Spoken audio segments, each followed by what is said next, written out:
A gente viu, num primeiro momento, há 2 domingos atrás, a primeira parte desse livro do profeta Abacuque. Rodrigo estava junto comigo naquele dia, né? Não sei se ele vai voltar hoje ainda, mas a gente vai avançar aqui e vamos conversar um pouquinho. Eu quero relembrar um pouco daquilo que a gente viu na última vez que nós conversamos sobre o livro do profeta Abacuque. A gente viu que o livro do profeta Abacuque tem uma característica muito peculiar. Ele é, assim, na verdade, uma conversa, não é isso, Rodrigo? Uma conversa entre Abacuque e o Senhor. Não é um livro como, por exemplo, do profeta Amós ou do profeta Joel, que tem uma série de profecias relacionadas. Na verdade, é uma conversa franca, corajosa, uma conversa de confiança, né, entre Abacuque e o Senhor.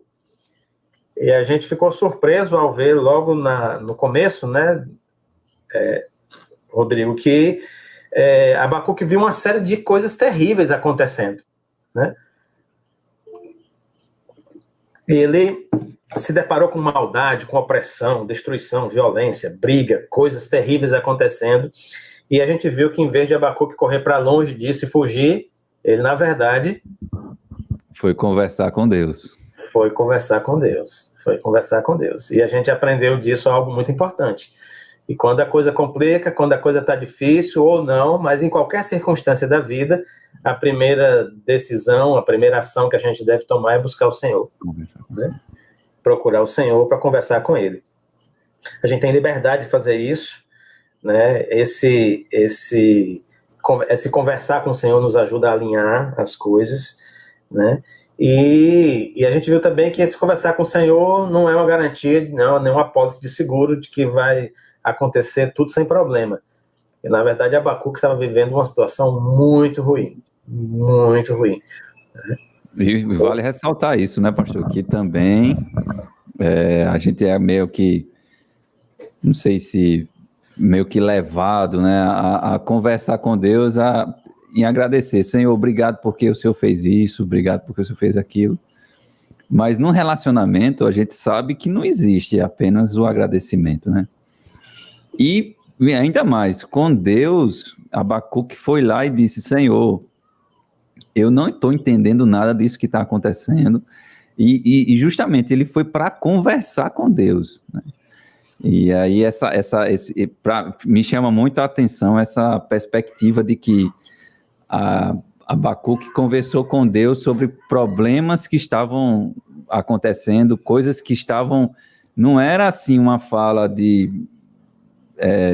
era uma fala de conversa mesmo, né? Não era assim, obrigado porque vai tudo bem, Senhor, né? Isso, pastor.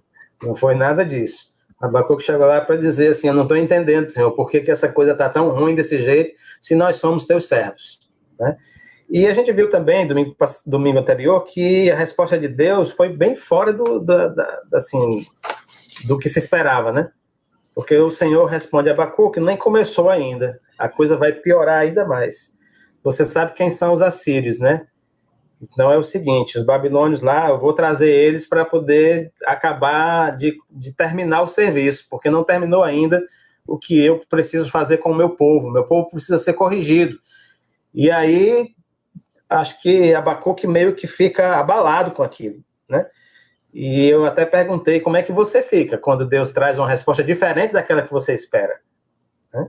Abacuque certamente orou ao Senhor, dizendo, a situação está ruim, Senhor, o Senhor precisa nos livrar dos nossos inimigos. E, na verdade, a resposta do Senhor foi, você precisa esperar, porque eu ainda vou trazer o maior dos inimigos de vocês para completar o trabalho de ensino, exortação que eu preciso fazer com o meu povo. E quando a resposta de Deus é complicada assim, a gente viu um passo a passo, que a gente concluiu com ele no último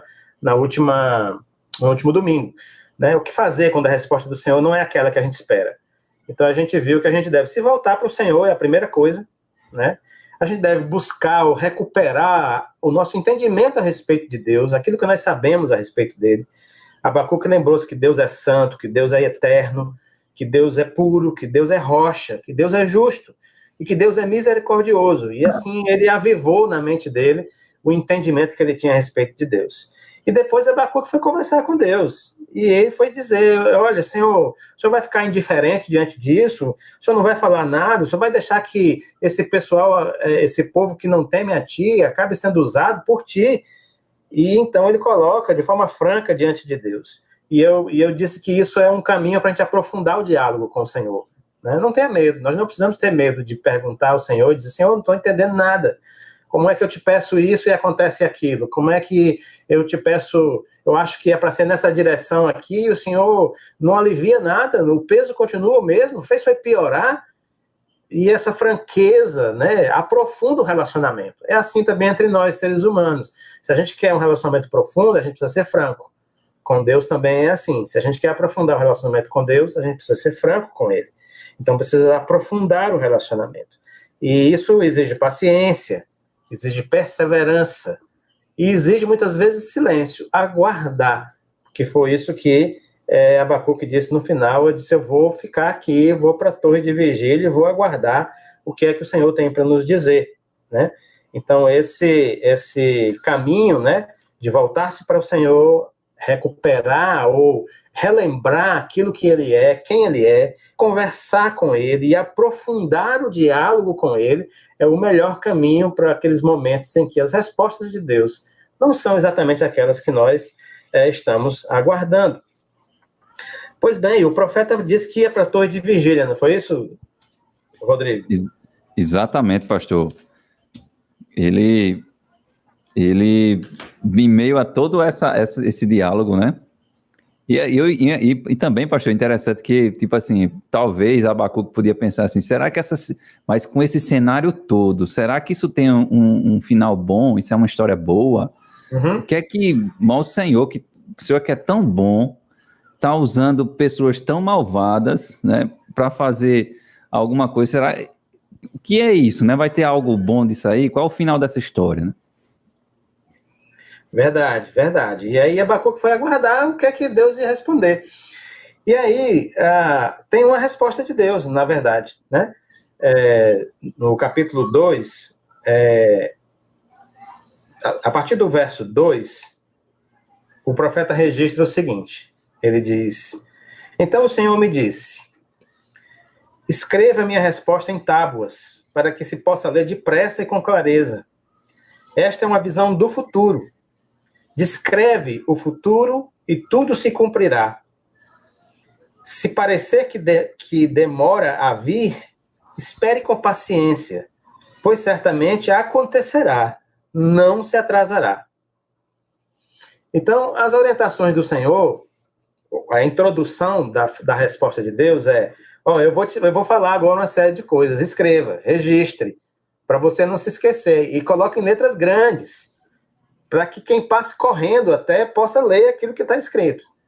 Isso é algo interessante, né? Mas o Senhor diz também assim, Abacuque, o que eu vou falar não é para agora. E eu acho que, de certa forma, isso pode ter frustrado um pouquinho Abacuque, que ele queria respostas imediatas. Como, às vezes, a gente também quer de Deus respostas imediatas, né? Mas o Senhor disse, olha, não é para agora. Agora, não é para agora, Abacuque, mas vai acontecer, não tenha dúvidas.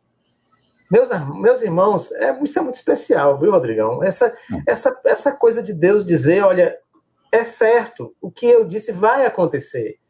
Mesmo que pareça que está demorando, espere com paciência, porque não vai atrasar. Olha, as coisas de Deus são assim, elas podem demorar, mas elas não atrasam. Elas chegam no tempo certo. Certo. E chegam no... pode ser... Eu não vou fazer do seu jeito, mas eu vou fazer no tempo certo. Exatamente, Rodrigo, exatamente. Então, essa era a introdução. E aí, o Senhor começa, a partir do verso 4, a dizer assim, olhe para os arrogantes, os perversos, que em si mesmo confiam. Esse é o tipo de pessoa que fazia parte lá da Babilônia. Os babilônios eram desse jeito, perversos, arrogantes, e confiavam em si mesmos, né? Então, olhe para os arrogantes, os perversos que em si mesmo confiam. O justo, porém, viverá por sua fidelidade a Deus, ou viverá pela fé. Fé. Viverá pela fé. Essa é uma das passagens mais contundentes, né, do livro de Abacuque. O justo viverá pela sua fé. E isso era um contraponto, porque Deus estava falando, olha, você sabe como é que são o pessoal da Babilônia, você sabe como eles são, mas o justo vai viver pela fé. E aí ele continua falando uma série de questões, né? E o Senhor começa a explicar, do verso 5 em diante, como é que eram os babilônios.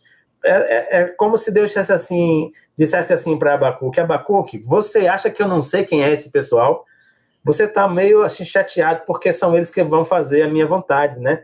E está dizendo que eles são terríveis, mas eu conheço quem eles são. Eu sei quem eles são. E aí o Senhor diz assim, ó, a riqueza é traiçoeira e os arrogantes nunca descansam. Escancaram a boca como a sepultura e como a morte nunca se saciam.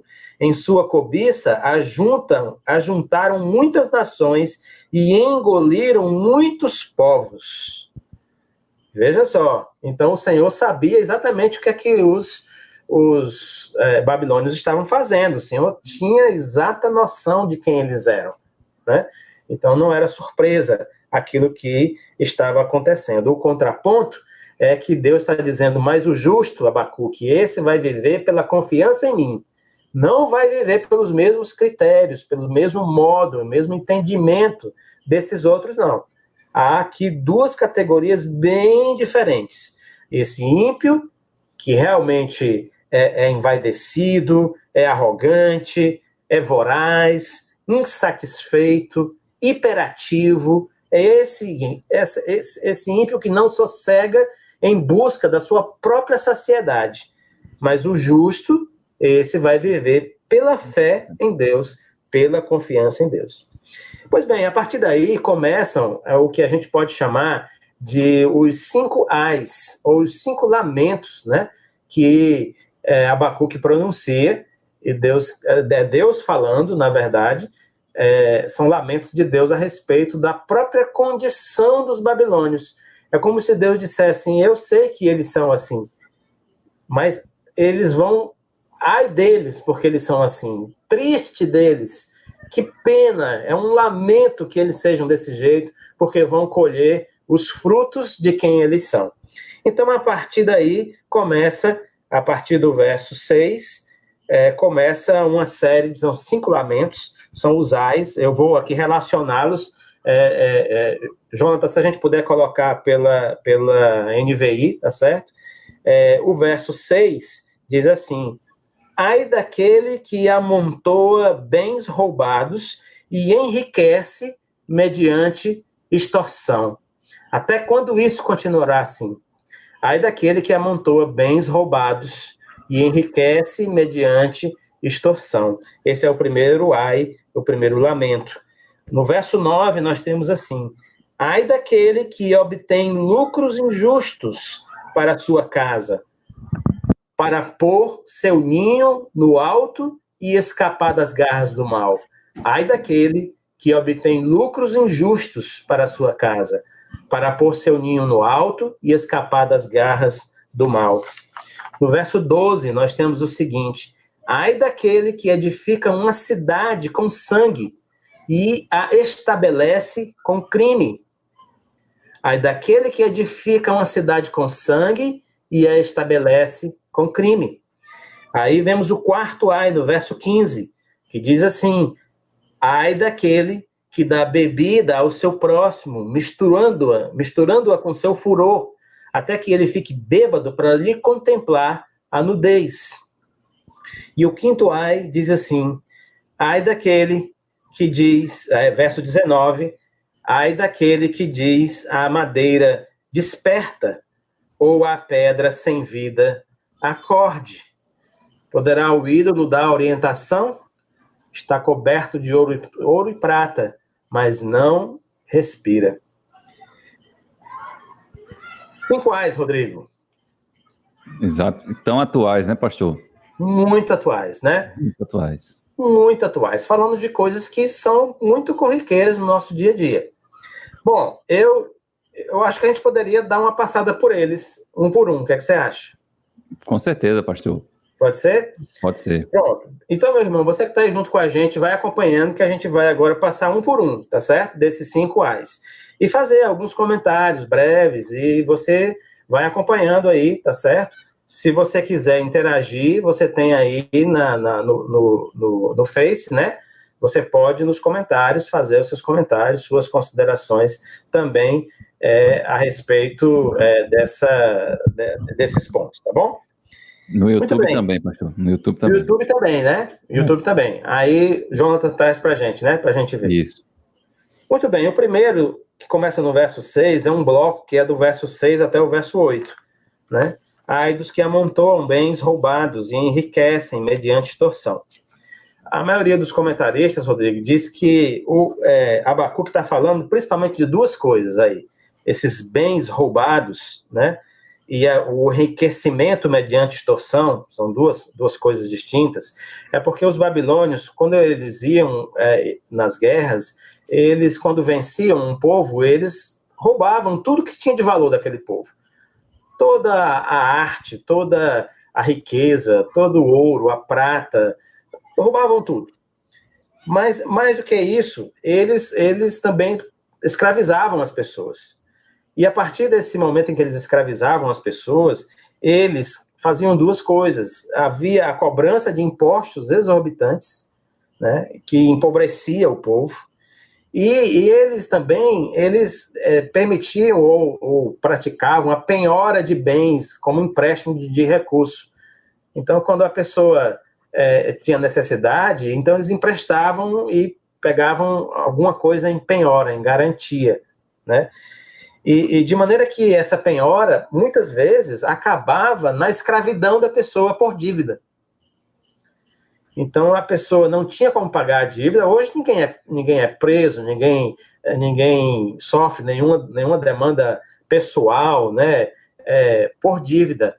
Mas, naquele tempo, depois que a pessoa esgotava todos os bens que ela tinha para dar em garantia, ela dava em garantia a própria liberdade dela, a própria vida dela. Então, muitas vezes, pessoas eram tornadas escravas porque haviam se penhorado, se entregue como empréstimo. E, além disso, havia também os impostos exorbitantes cobrados de algumas dessas nações.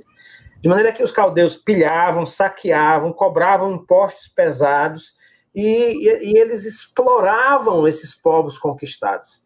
Era essa a situação. E Abacuque sabia que era assim, e todo o mundo sabia que eles eram irresistíveis nisso. Eles saíam atropelando tudo, né? E, no entanto, Deus está dizendo assim: ai daqueles que enriquecem roubando dos outros. E ai daqueles que enriquecem extorquindo o necessitado, tirando dinheiro daquele que não tem de onde tirar, né? A exploração, meus irmãos, a exploração de quem já está fragilizado não passa despercebida diante do Senhor. E pode ser até, pastor, pode ser não, existe muita extorsão legalizada, né? Extorsão é verdade. Legal, mas que para o Senhor não é legal. Não é justo, né? Isso não é legal, justo. Mas não é justo, mas não é ético, não é moral. Porque as leis, às vezes, se corrompem. Então, não é porque é legal, você lembrou bem, Rodrigo, que de repente é algo que você, como cristão ou como seguidor de Jesus, deva abraçar, né? Então, assim, quando essa exploração do fragilizado, do fraco, daquele que não tem com quem se amparar, quando essa exploração ela é feita por uma pessoa, porque pode ser feito por uma pessoa, você explora o outro, mas essa exploração pode ser feita por uma empresa, por exemplo. A empresa pode explorar, um empreendedor pode explorar. Ela também pode ser feita por uma nação inteira. uma nação que explora outra nação, que arranca os recursos de uma outra nação, extorque os recursos porque tem alguma vantagem comercial, alguma vantagem assim, ele se sobrepõe sobre outros. Pois deixe-me dizer, essa exploração, seja ela do jeito que for feita, individualmente, por empresas e empreendimentos ou por nações, essa exploração não vai passar despercebida diante do Senhor. Não passa. É isso que o Senhor está dizendo para Abacuque. Abacuque, eu estou vendo. Não vai passar despercebido. Ai daqueles que amontoam bens roubados. Ai daqueles que enriquecem mediante extorsão. Porque o Senhor vai pedir contas. Isso tem tudo a ver com os nossos dias, meus irmãos. Verdade. E com a maneira como a gente se relaciona uns com os outros, né? Quem planta extorsão, quem planta exploração, vai colher o amargo fruto dessa plantação. No caso dos babilônios, o Senhor disse que eles iriam também ser explorados e extorquidos. Isso é, eles iriam sofrer, eles, na própria pele, o veneno com que eles estavam envenenando as outras pessoas, né?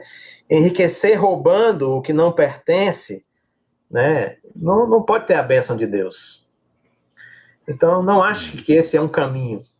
Não ache que você foi abençoado porque encontrou um jeito de acumular bens, tirando o que não lhe pertence. Não acho que você achou uma saída legal porque você tem uma vantagem especial e agora você pode obrigar a pessoa a transferir recurso, riqueza para você, extorquindo a pessoa. Não faça isso porque isso não vai passar batido, não. O Senhor vai cobrar, o Senhor está vendo e Ele vai pedir contas a respeito da maneira como nós lidamos. Eu acho que diante das questões que Abacuque estava colocando, era, de certa forma, um bálsamo isso, né, Rodrigo? Porque era como se Deus dissesse, eu estou vendo. Estou esclarecido, sei de todos os pontos, não precisa você, não precisa, fique calmo que eu estou vendo tudo. E vou tomar providências do Senhor, né? Porque no texto que a gente viu, que começou no 6, né? Isso, no 5, pastor. No 5, eu quero avançar um pouquinho pro 6. Ele diz assim, né? Que aflição, ou ai daqueles, né? Que aflição espera vocês, ladrões, que ficaram ricos pela extorsão.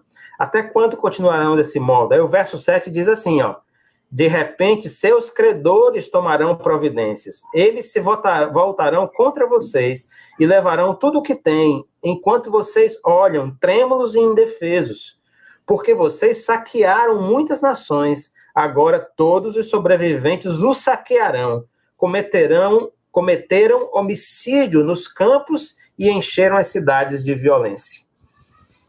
Então, o Senhor, pode voltar para a NVT, tá, Jonathan? Então, o Senhor está dizendo que vai cobrar, vai pedir contas.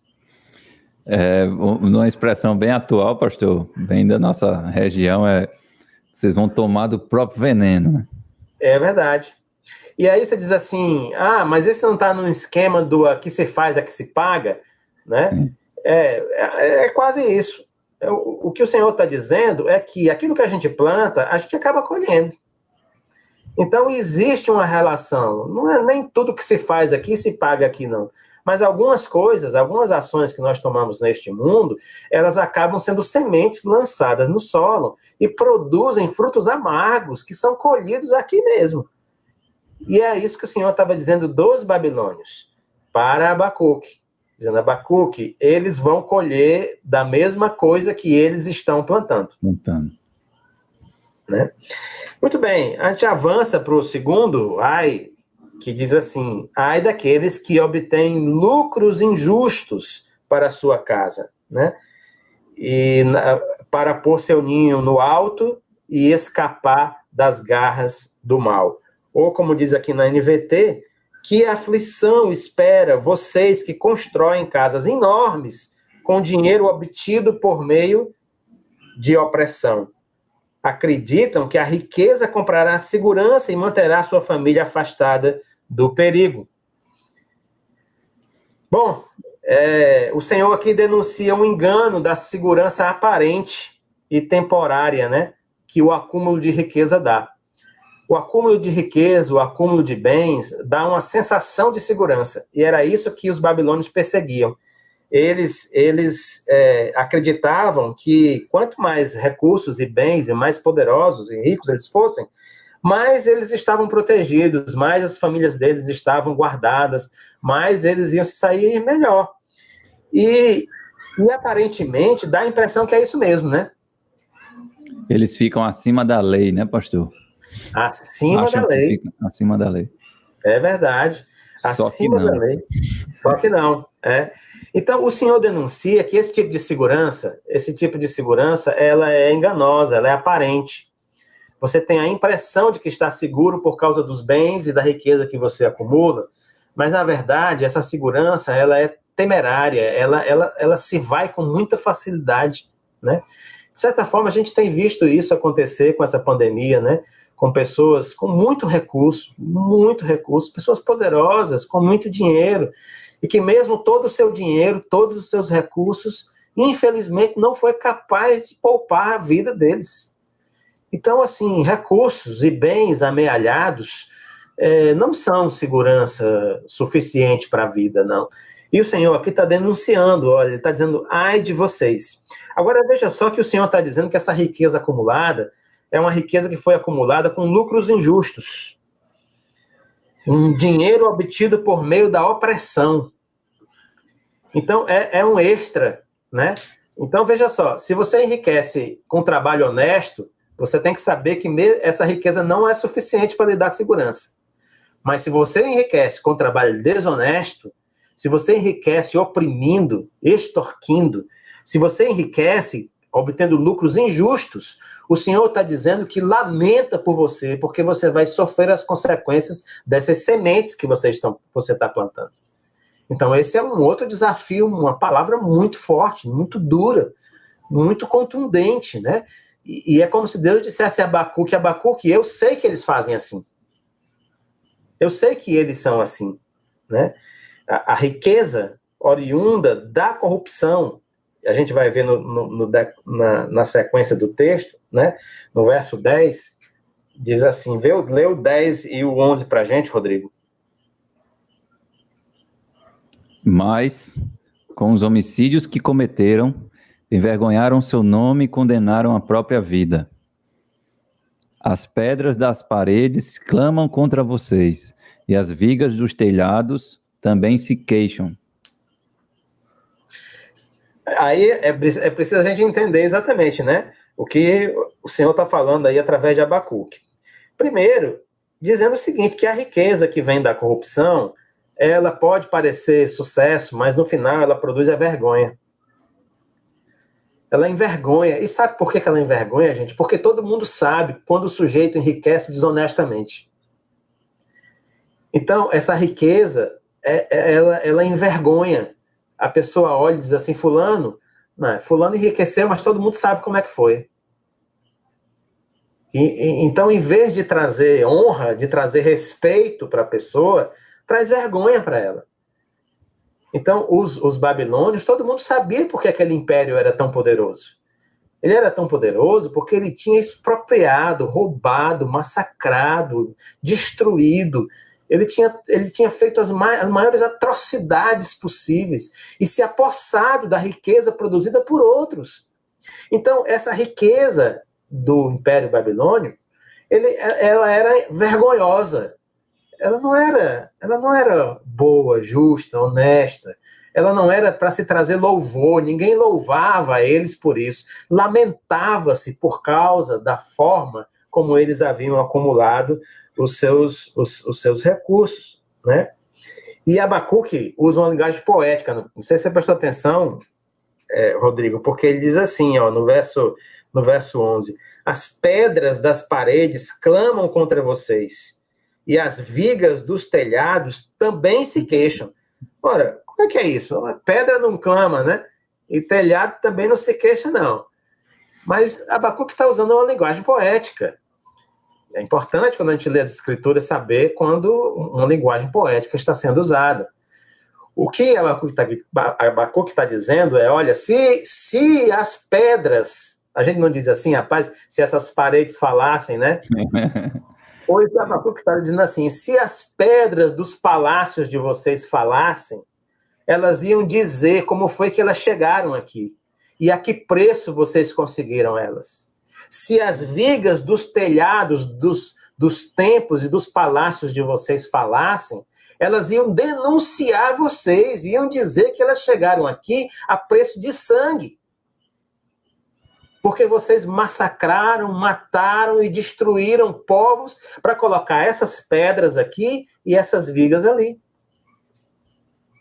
Essa analogia, pastor, a construção de uma casa, né, é muito interessante, porque vocês construíram todo esse império diante de todo esse cenário, diante de todo esse egoísmo e soberba, e essa analogia é perfeita, né? Os tijolos e as pedras vão evidenciar já que está desmoronando tudo, está acabando tudo, né? Ah, meus amados irmãos, veja só, imagine você, como você está construindo a sua vida, né? Como é que você está construindo a sua história? Como é que você está construindo a sua casa, né? O que é que as pedras da sua casa vão dizer?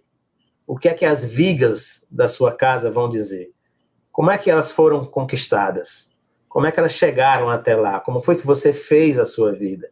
Elas vão louvar a maneira como você viveu ou elas vão denunciar a maneira como você viveu? O Senhor estava dizendo para Abacuque, até as pedras das paredes deles e as vigas dos telhados deles são denúncias a respeito do modo como eles vivem a vida. Eu sei disso, o Senhor está dizendo. Né? Verdade, pastor. Muito, muito, assim, contundente. Bom, vamos para o terceiro ai. O terceiro ai está a partir do verso 12, né? Porque, veja só o que é que acontece. Nesse segundo ai que nós vimos agora, que fala dos lucros injustos, que fala da construção da casa, né, para pôr o ninho no alto, para escapar do mal, né, achando que a riqueza é capaz de proteger, é como se Deus estivesse falando individualmente das pessoas comuns, as pessoas de uma forma geral.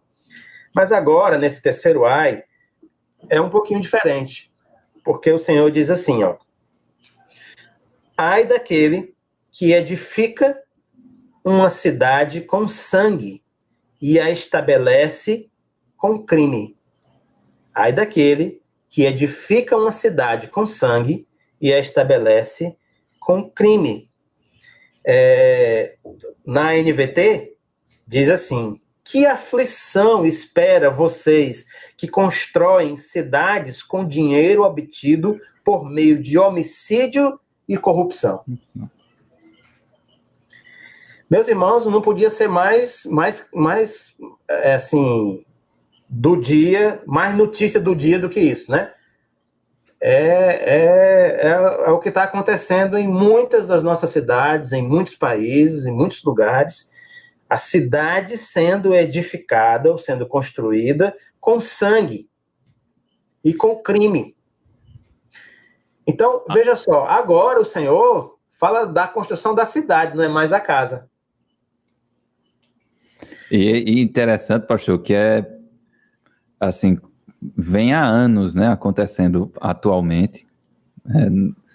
Bom, enfim, é tão atual, de geração em geração. Filho aprende com o pai, que se multiplica, multiplica, a corrupção vai acontecendo e vai se estabelecendo de geração em geração.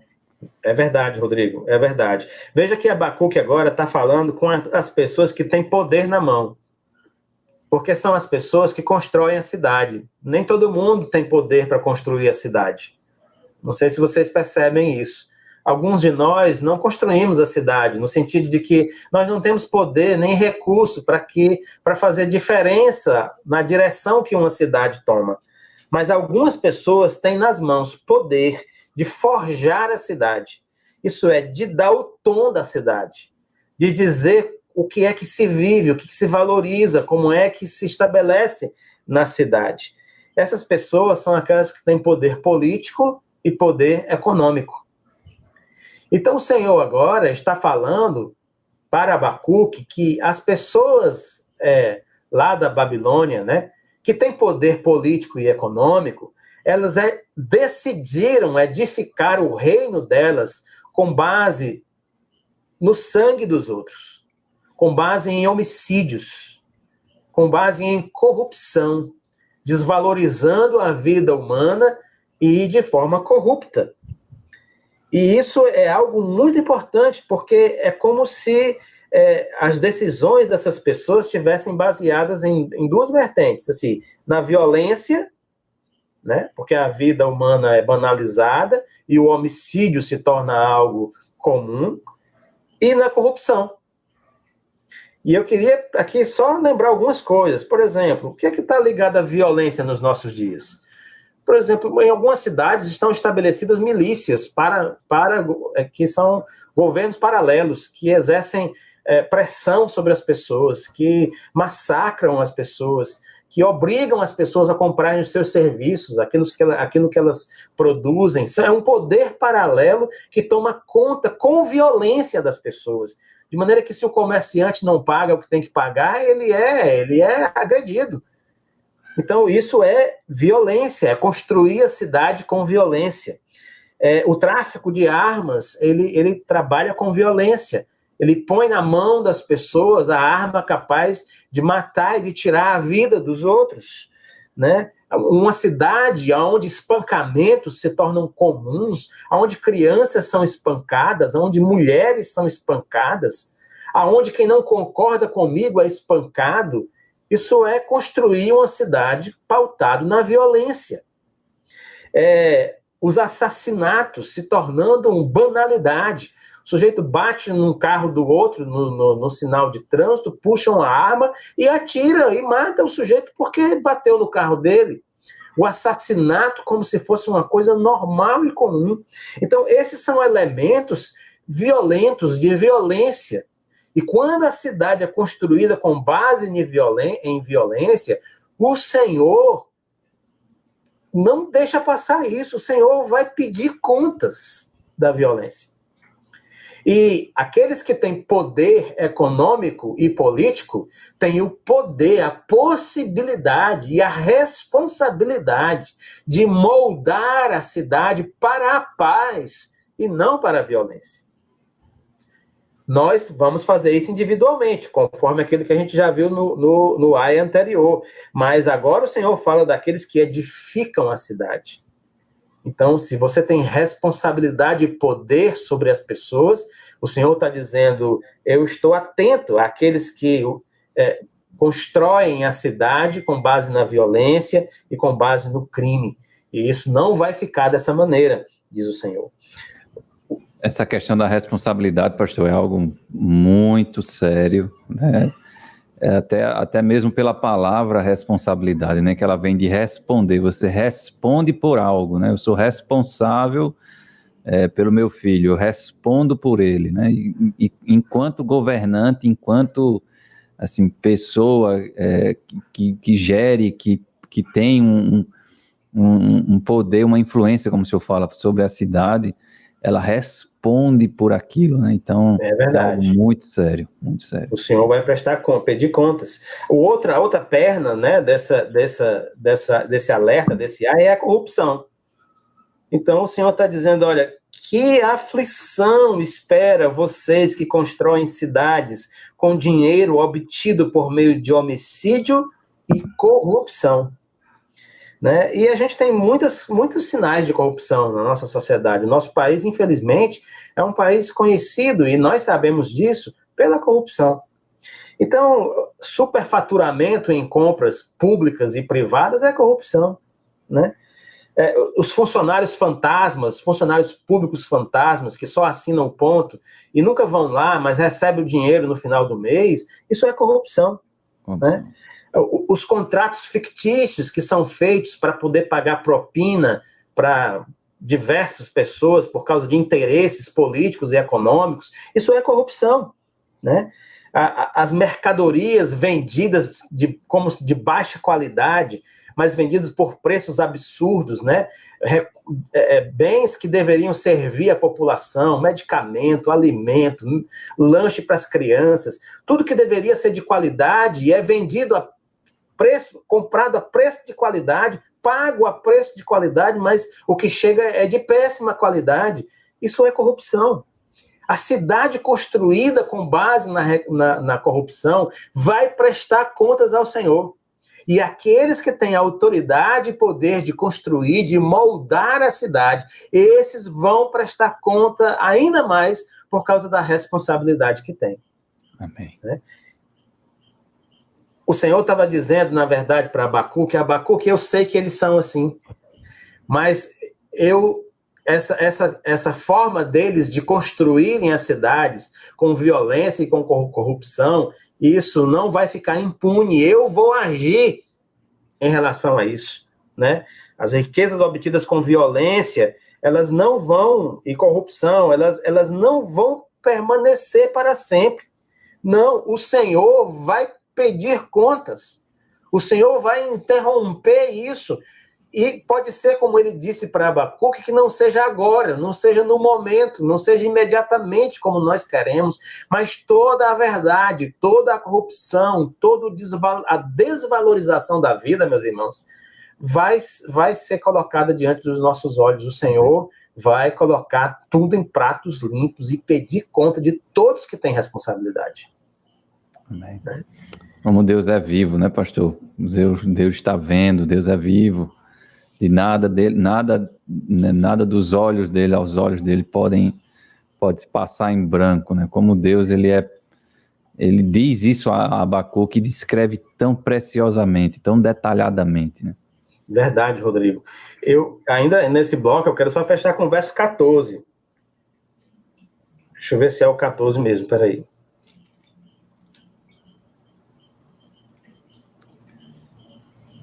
Acho que... O próximo AI, pastor, é no 15, mas o senhor estava... Pode ser o 14. Deixa eu ver aqui.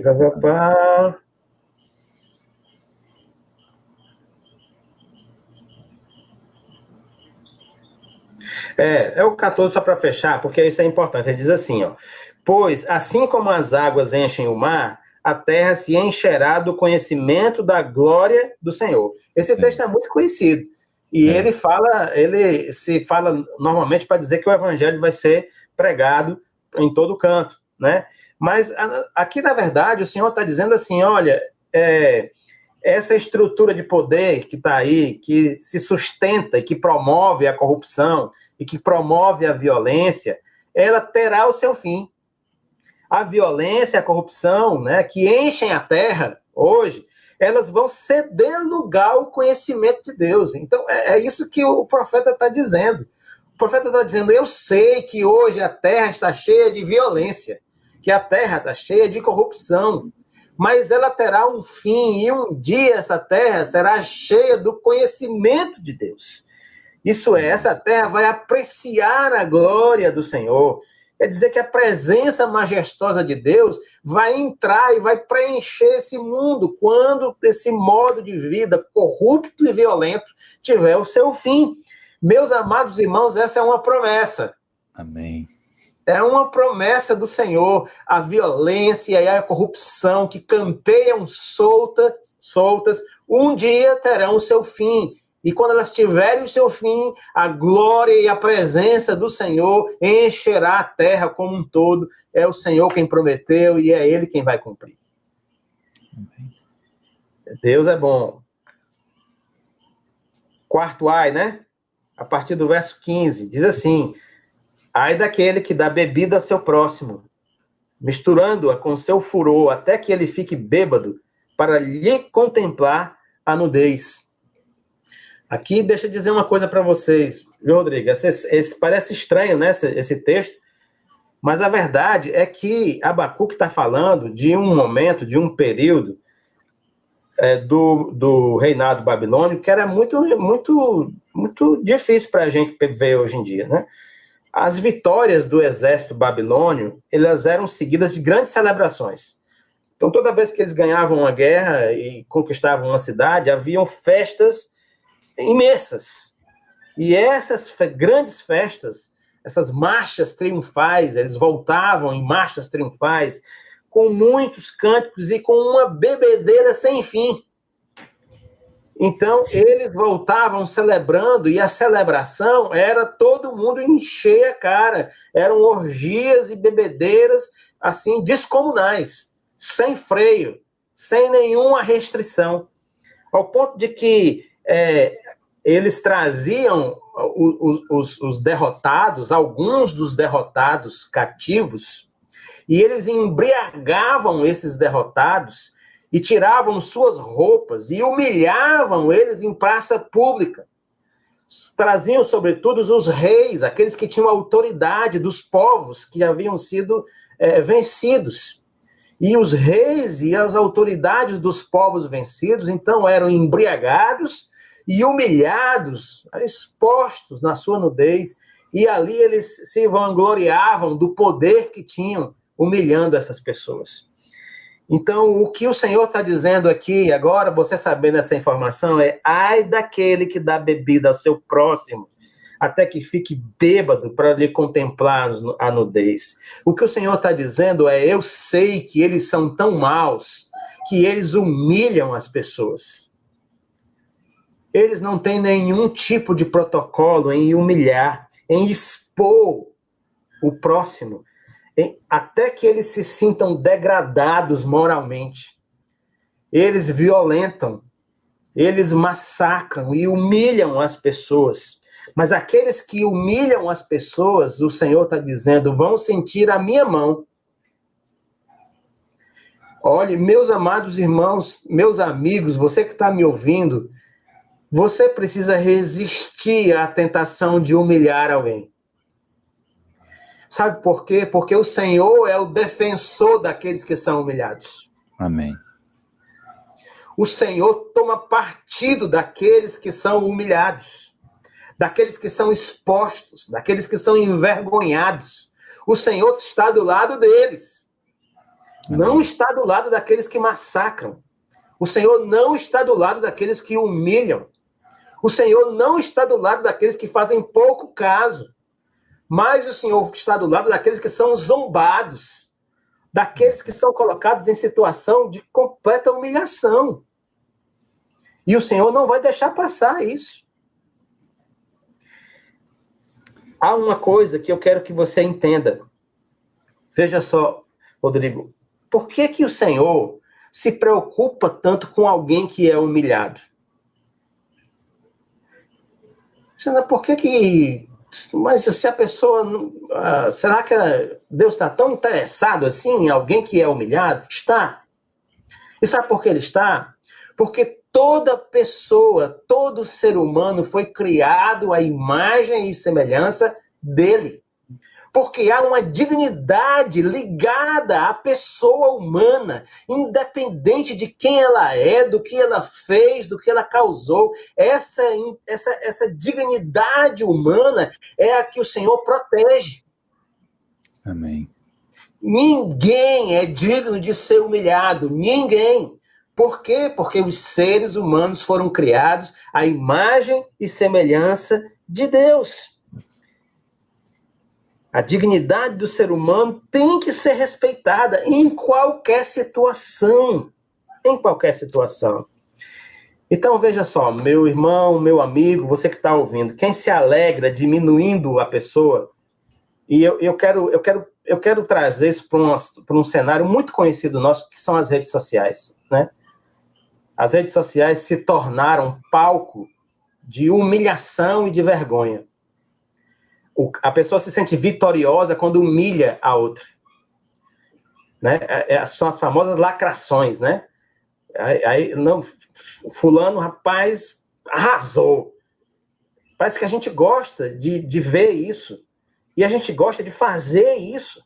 de arrasar os outros, de humilhar os outros, de expor aos outros e envergonhar os outros publicamente.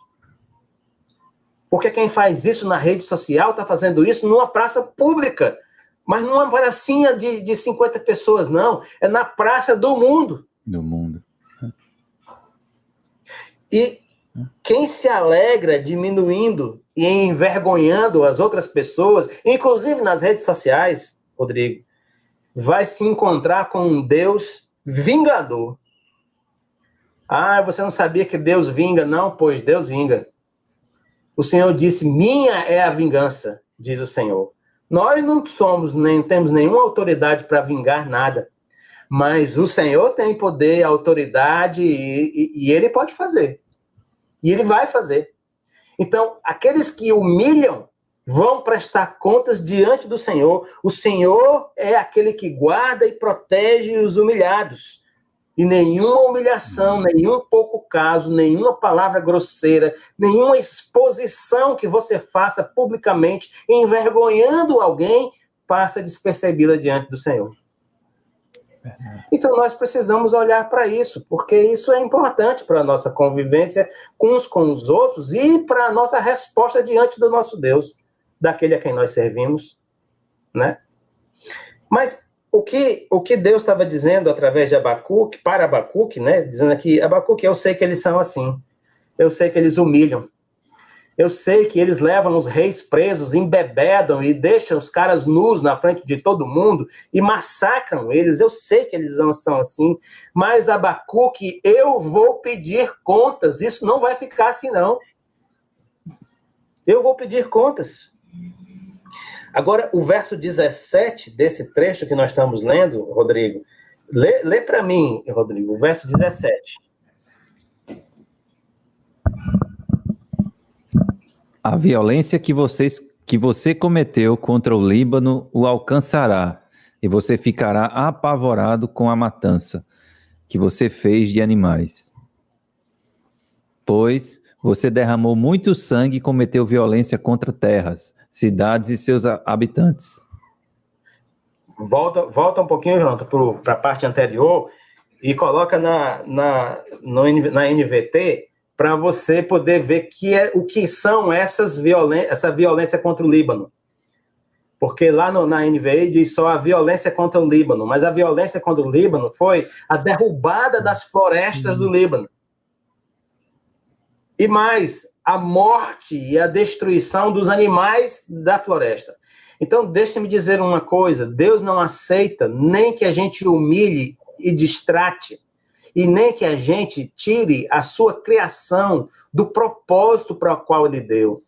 Se você quer uma bandeira para abraçar que tem a ver com o Senhor Jesus e tem a ver com o Deus Criador de todas as coisas, essa bandeira é a defesa da criação de Deus. O Senhor levanta um ai, um brado para dizer, eu sei que eles destruíram as florestas do Líbano. Ah, meus amados irmãos, prestem atenção no que o Senhor está dizendo. Eu sei que eles não tiveram misericórdia dos animais que estavam naquela floresta. E você pode achar que isso é coisa de Greenpeace, né? De eco não sei das quantas, mas está aqui nas Escrituras. É o Senhor dizendo que ele tinha isso contra os babilônios, que destruíram a floresta e mataram os animais. Então, deixa-me dizer, não é só o respeito pelo ser humano como criação de Deus. Na verdade, o Senhor nos chama a ter respeito por toda a criação de Deus. Sim. E por preservar a criação de Deus, que não tem como se defender de cada um de nós. Você entende isso? Rodrigo, tu está entendendo como é que o Senhor está falando? Olha, aqueles homens, aqueles reis que foram presos, eles estavam indefesos. E a humilhação vem desse jeito, porque o cara está indefeso. Ele não pode se defender. Ele é humilhado publicamente. Pois o Senhor está dizendo, olha, tem outro grupo aqui que também está indefeso. As florestas estão indefesas. E vocês acabaram com as florestas do Líbano. Os animais das florestas estão indefesos e vocês não tiveram misericórdia deles, vocês os mataram. O sangue deles está nas mãos de vocês. E assim o Senhor completa essa fala para dizer que é preciso preservar e cuidar daquilo que Deus colocou nas nossas mãos. Ele há de pedir contas. Então, atenção aí, cuidado como você trata as pessoas, cuidado como você lida com as pessoas, né? O Senhor é o defensor de todos aqueles que são humilhados e massacrados, sejam seres humanos criados à sua imagem e semelhança, ou as florestas, os animais e todo o restante da sua criação. Deus não vai deixar passar isso em branco. Ele vai pedir contas. Vamos para o quinto ai. O quinto ai diz assim: ai daquele que diz à madeira, desperte, ou a pedra sem vida, acorde. Poderá o ídolo dar orientação? Está coberto de ouro e prata, mas não respira. Bom, meus irmãos, todos vocês já devem se lembrar, vocês que têm acompanhado essa série de pregações, que essas nações que viviam naquela época, ali em volta de Israel, na Mesopotâmia, elas eram todas nações que adoravam muitos deuses. E eles fizeram deuses para si e adoravam esses deuses. Mas Abacuque deixa claro aqui que os muitos deuses que a Babilônia fez para si não tinham valor nenhum. Então, aqui na NVI, aliás, na NVT, a gente vê assim, no verso 18, né? De que vale o ídolo esculpido por mãos humanas? Ou a imagem de metal que só os engana? Como é tolo confiar em sua própria criação, num Deus que nem sequer é capaz de falar. Ah, meu amigo, essa é a percepção do Senhor a respeito de quem coloca como sua segurança uma imagem esculpida, um Deus que ele mesmo criou ou que alguém criou para ele, seja uma pessoa, seja um animal, seja uma pedra, um cristal, não sei das quantas, seja o que for, não importa o que é não, Deus está dizendo, você está entendendo que isso daí foi você que fez e que não há vida nele? E como é que você está colocando a sua confiança nisso? Parece uma coisa, assim, tão simples, né? Tão fácil de entender, mas mesmo assim fácil de entender. Muitas pessoas, mundo afora, esse país afora, colocam sua confiança em pedaços de madeira, de metal, esculpidas, conforme o seu desejo, a sua vontade. E ao colocarem sua confiança e sua vida nisso, de certa maneira, elas são envolvidas por uma espécie de auto-engano.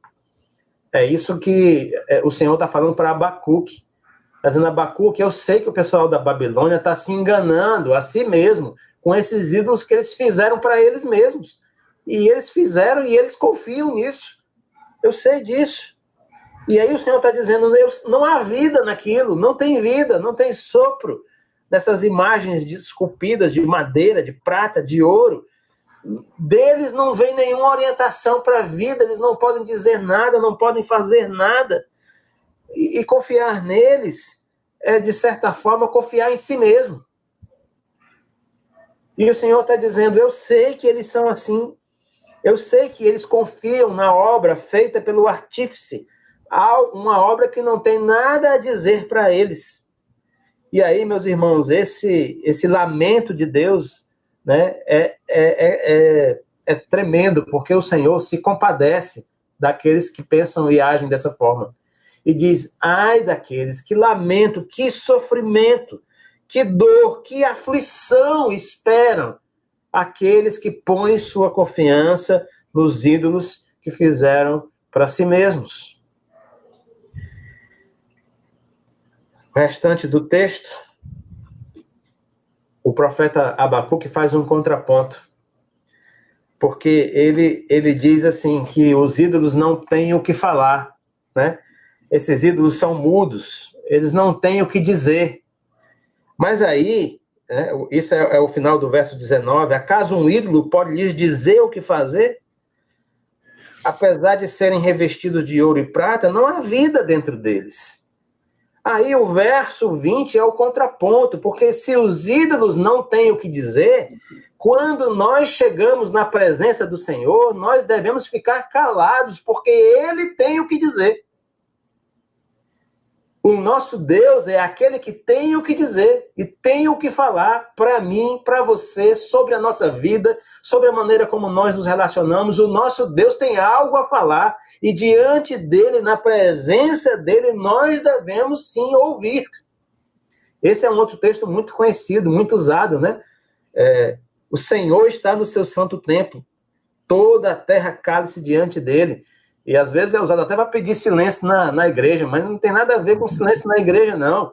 O que está se dizendo aqui é que o Senhor tem algo a dizer para aqueles que ele criou. Em contraponto disso, os ídolos que nós fazemos com nossas mãos são mudos e neles não há vida nenhuma. Mas o Senhor quer falar. Ele quer falar conosco. Ele quer falar com você. E ele queria falar também com os babilônios. Agora os babilônios se fecharam. Resolveram abraçar os seus próprios ídolos. E viraram as costas para o Deus Criador de todas as coisas. E olha que não foi a primeira vez que o Senhor mandou um profeta falar com eles. Mas houve toda essa situação.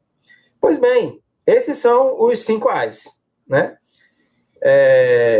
Os lamentos de Deus, que Deus pronuncia através do profeta Abacuque. Está bem pertinho de terminar. Nós hoje passamos um pouquinho do horário, né? Mas era importante a gente trabalhar esses pontos. Por quê? Porque o capítulo 3 de Abacuque, no qual nós vamos terminar, é a outra perna da conversa. Lembra? Abacuque falou com Deus. Aí Deus responde, Abacuque, vai ser pior. Eu vou chamar os babilônios. Aí Abacuque diz, Senhor, até quando esse negócio, Senhor? Tudo bem, mas esses caras são assim. Aí Deus fala de novo. E diz, eu sei que eles são assim, ai deles porque eles são assim, e eu não vou deixar isso sair sem ser corrigido, não. Eu vou agir com poder na vida deles também. Agora vem Abacuque, depois da fala do Senhor, e fala de novo. Certo? Então, depois de ouvir esses lamentos, esses ais, e depois de ouvir as promessas que Deus fez, porque em cada um desses Deus faz promessa de agir, né, de interferir, aí Abacuque responde. Então eu vou ler só os primeiros versos e depois a gente vai passar para uma parte mais na frente do texto.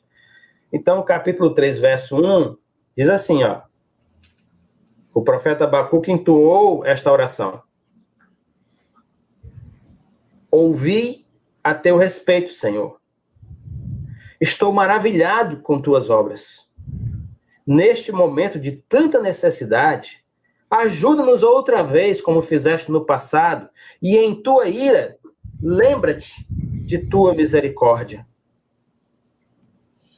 Ah, meus amados irmãos, a resposta de Abacuque é dizendo ao Senhor, Senhor, eu estou maravilhado com tudo que o Senhor fez.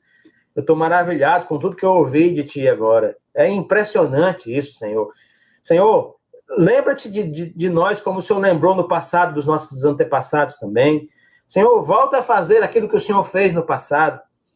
E aí Abacuque começa, então, a escrever um dos maiores e assim, mais impressionantes poemas a respeito do Senhor e da presença do Senhor, reconhecido como por todos os comentaristas como um dos poemas de mais qualidade, que apresenta de forma tão maravilhosa a natureza do nosso Deus, né?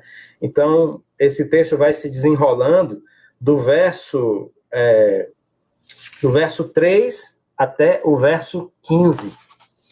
Então, do verso 3 ao verso 15, você vai ler isso depois em casa, mas do verso 3 ao verso 15, Abacuque relembra os feitos poderosos do Senhor. Ele relembra a ação de Deus na história da peregrinação do povo de Israel. É como se ele dissesse, eu sei, Senhor, eu sei quem o Senhor é. E agora que o Senhor falou e prometeu tudo isso, o Senhor me respondeu, eu consigo me lembrar, sim, de quem o Senhor é. Ó Senhor, age agora, no presente, do jeito que o Senhor agiu no passado, né? De certa forma, é como se Abacuque tivesse pedido um reavivamento, né? Pedindo que o povo experimentasse de novo o poder de Deus, a presença de Deus, as obras maravilhosas de Deus em sua vida. Abacuque clama por esse reavivamento, por essa presença do Senhor, né? Mas não só isso. Eu vou pedir para Rodrigo ler do verso 16 ao verso 19, porque é o final dessa oração. Uma oração cantada, né? Ou um poema cantado. Né? Então, é um poema, é uma oração cantada em forma de poema. Olha como é que mescla as coisas, como a gente pode se expressar para Deus com as diversas formas. Então, uma oração em forma de poema que o poeta cantou. Né? Então, vamos ver o finalzinho dela, do verso 16 até o verso 19. Estremeci por dentro quando ouvi isso. Meus lábios tremeram de medo. Minhas pernas vacilaram e tremi de terror. Esperarei em silêncio pelo dia em que a calamidade virá sobre os nossos invasores. Ainda que a figueira não floresça e não haja frutos nas videiras, ainda que a colheita de azeitonas não dê em nada e os campos fiquem vazios e improdutivos, ainda que os rebanhos morram nos campos e nos currais fiquem vazios, mesmo assim me alegrarei no Senhor, exaltarei no Deus da minha salvação. O Senhor soberano é a minha força, Ele torna meus pés firmes como os da corça, para que eu possa andar em lugares altos. Amém, amém. Meus irmãos, esse cântico é um dos mais belos cânticos que nós temos nas Escrituras, né? E o profeta conclui essa sua oração, esse seu cântico, com uma das mais belas declarações de confiança no Senhor. Né? E agora, entendam uma coisa, de fato, nada havia mudado ainda. A situação era exatamente a mesma desde que Abacuque tinha começado a falar com Deus. Não mudou nada. Esse Abacuque é o mesmo que começou o livro dizendo, até quando, Senhor? Até quando isso vai continuar? E aí agora nós chegamos no momento em que o coração de Abacuque se inclina a confiar no Senhor diante das promessas e diante daquilo que o Senhor estava falando para ele. Diante de toda a recuperação da ação do Senhor na história de Israel e diante daquilo que ele ouviu do Senhor naquele momento, Abacuque agora se apresenta como quem decidiu confiar no Senhor. As circunstâncias eram exatamente as mesmas. Mas Abacuque decide 3 coisas muito importantes. Abacuque diz, eu esperarei no Senhor. Eu esperarei no Senhor, meu amado irmão, espere no Senhor. Esperar no Senhor é certeza. Esperar no Senhor vai encher o seu coração de esperança. Espere no Senhor. Mas Abacuque decide também, eu me alegrarei no Senhor. É nele que está a alegria, a nossa alegria, não tem outro não. A situação era a mesma, mas Abacuque agora resolveu alegrar-se no Senhor e não nas circunstâncias que ele estava passando. E mais, ele ainda agrava toda a situação, porque ele diz, mesmo que piore, o Senhor, ainda que piore, ainda que a figueira não dê mais flor, não tenha mais fruto para se colher, ainda que a gente não possa mais colher azeitona e fazer azeite, Senhor, que era um dos elementos básicos da alimentação, ainda que os campos fiquem vazios e improdutíveis, que o rebanho morra, Senhor, ainda que a situação piore desesperadamente, eu vou me alegrar em Ti. Amém.